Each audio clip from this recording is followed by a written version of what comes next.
सोलापूर शहरातील मोची समाजातील तब्बल 250 युवकांवर गेल्या अनेक महिन्यांपासून निष्कारण गुन्हे दाखल करण्यात आले। याबाबत या युवकांना न्याय मिळावा अशी मागणी शिवसेनेच्या राज्य प्रवक्त्या प्राध्यापक डॉक्टर ज्योती वाघमारे यांनी करताच लोकसभा निवडणुकीचे महायुतीचे उमेदवार आमदार राम सातपुते यांनी थेट उपमुख्यमंत्री आणि गृहमंत्री देवेंद्र फडणवीस यांना फोन लावला। महायुतीचे उमेदवार आमदार राम सातपुते यांनी शनिवारी शिवसेनेच्या राज्य प्रवक्त्या प्राध्यापक डॉक्टर ज्योती वाघमारे यांची भेट घेऊन चर्चा केली। प्राध्यापक डॉक्टर ज्योती वाघमारे यांनी मोची समाजाच्या समस्या मांडल्या।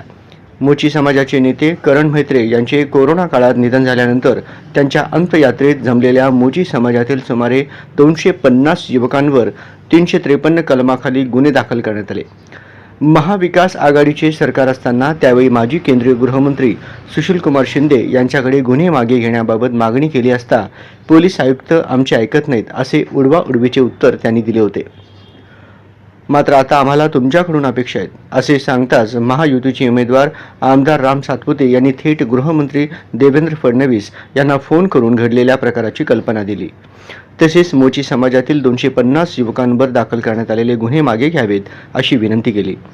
मोची समाजातील युवकांवर दाखल झालेले गुन्हे मागे घेण्यात येतील, काळजी करू नका असे आश्वासन यावेळी गृहमंत्री देवेंद्र फडणवीस यांनी देताच मोची समाजातील नागरिकांनी टाळ्यांचा कडकडाट करीत आमदार राम सातपुते यांचे आभार व्यक्त केले।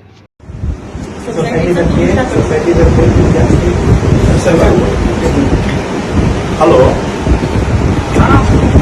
भाऊ, नमस्ते भाऊ, माझ्याकडे मोची समाजाचे सर्व समाज बांधव आले। मोठ्या प्रमाणामध्ये या ठिकाणी मोची समाज आहे। इथं करणांना म्हेत्रे म्हणून एक मोठे मोची समाजाच्या नेत्यांचं मागे निधन झालं कोरोनामध्ये आणि 250 युवकांवर भाऊ 353 लावलेला आहे काँग्रेसचं सरकार असताना। तर भाऊ, माझी विनंती होती हे मोची समाजामधील युवकांवरचे जे गुन्हे आहेत ते मागे घ्यावेत। काढून टाकू ना, काय अडचण आहे, 100% काढून टाकू। त्याला थोडी प्रोसेस करावी आपण करून घेऊ ती प्रोसेस सगळी। जी नाही, जी भाऊ, जी भाऊ, धन्यवाद भाऊ, धन्यवाद। खूप खूप धन्यवाद। एवढं जरी झालं तरी तुम्हाला सांगते की मोची समाजातलं एक मत आम्ही तिकडे कुठून